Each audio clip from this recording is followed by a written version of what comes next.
Hello everyone, myself Hema Malini. Today we'll continue with the lesson The Fisherman and the Genie. In the previous class, we have learned that the fisherman was living with his wife and children nearby the sea, and the fisherman promised that he will not throw the net into the sea more than 4 times every day, as he collected lot of fishes to sell and to cook some for dinner. One early morning, the fisherman throws his net into the sea, and the net becomes very much heavy. And he thinks that he has got lot of fishes, and he puts all his energy to pull it out. But unfortunately, he finds a dead body of a donkey. Then, for the second time, he puts the net into the water. Then again, it becomes heavy. Then, this time also, he is very unlucky. He finds a bag full of garbage.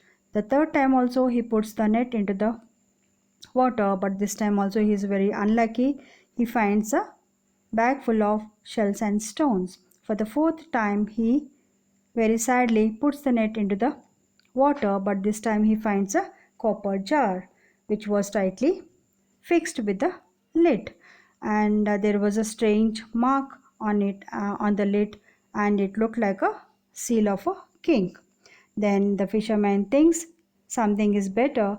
Then he thinks of selling this copper jar to the coppersmith, and the money which he gets, he thinks that he will buy some food for his wife and children.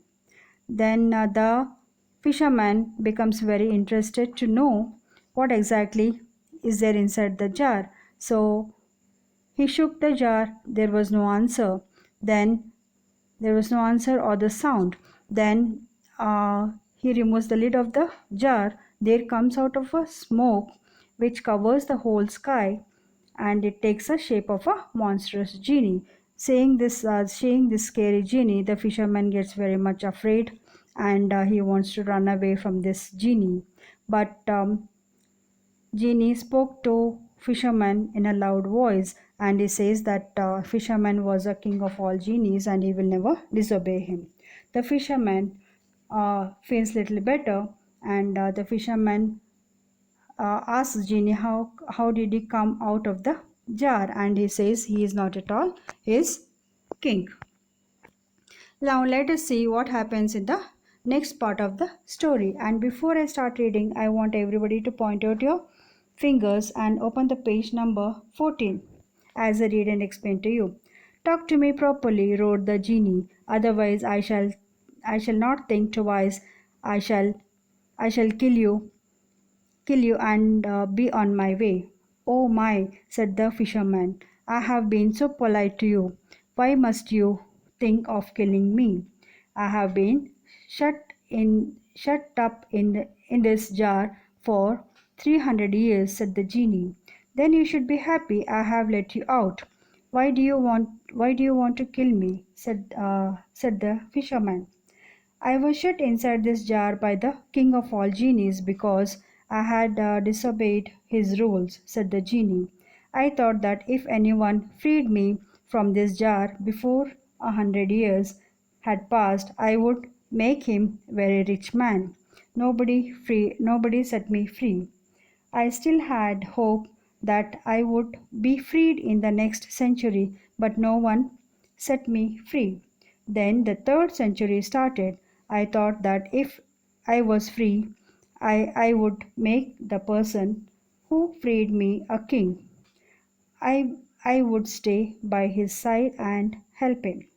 Then the genie screamed loudly, and it seemed as if the whole earth shook. No one came to free me in the third century. Then I promised that I would kill the person who freed me. So tell me, how do you want to die? Please don't kill me. Great genie, I have helped you, said the fisherman with the folded hands. Before I explain, let us know the new word and its meaning. Century means a time period of 100 years. So the genie said, so the genie angrily asked the fisherman to speak properly to him or else he would kill him. The fisherman says that he had been so polite to him, and why do you want to kill him? So the genie says to the fisherman that he had been shut in the jar for 100 years. The fisherman says Genie that he would be happy that if he had let him out and why he wants to kill him. The genie says that he was shut inside the jar by the king of all genies because he had disobeyed him because he had disobeyed his rules, and he thought if anyone freed him from his jar before 100 years had passed, he would make him very rich man. Nobody set him free. He still had hope that he would be freed in the next century, but no one set him free.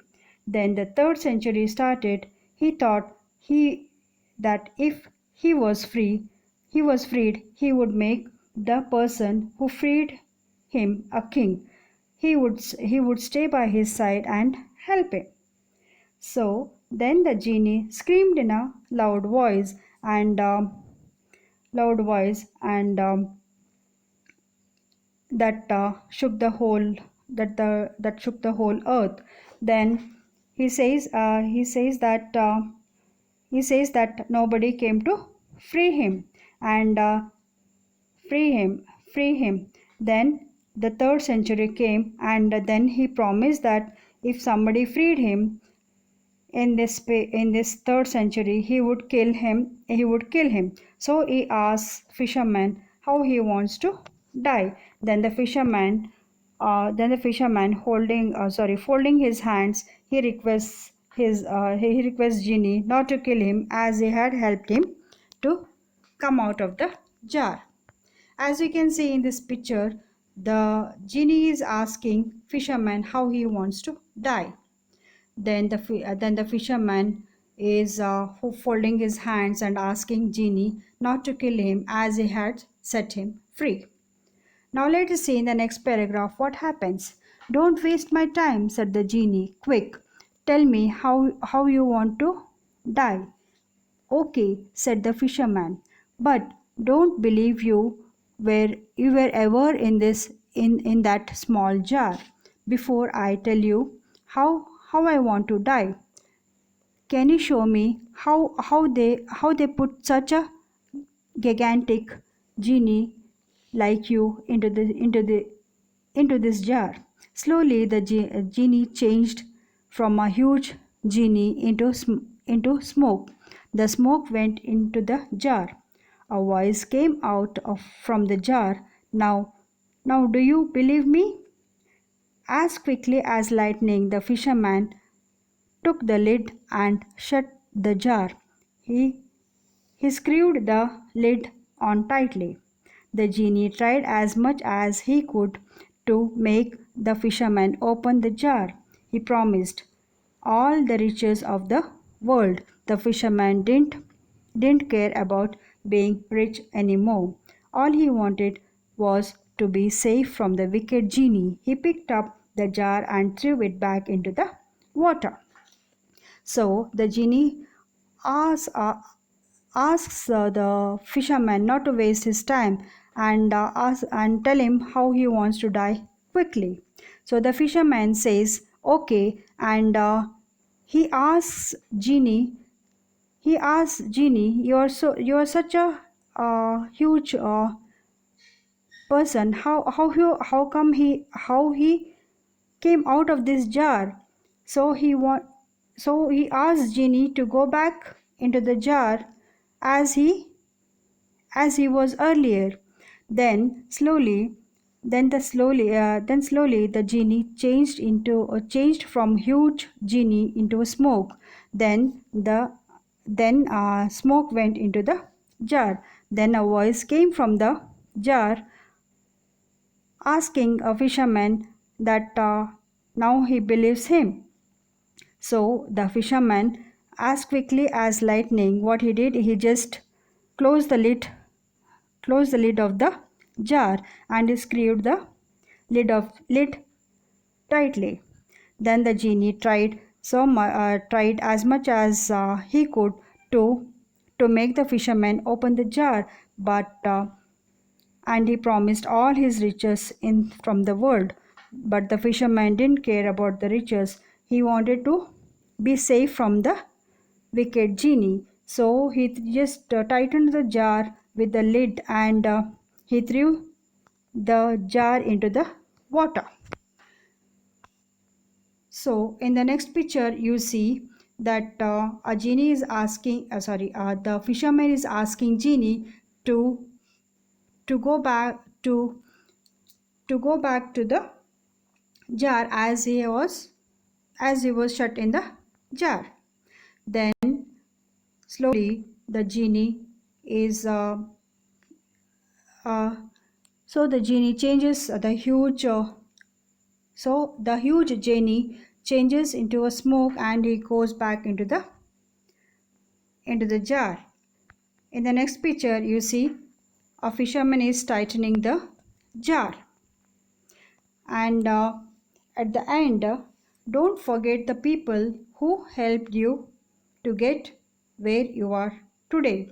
So we should not forget a person who helps us in a difficult times. So we should always remember, and we should always respect him. So here comes the end of the story.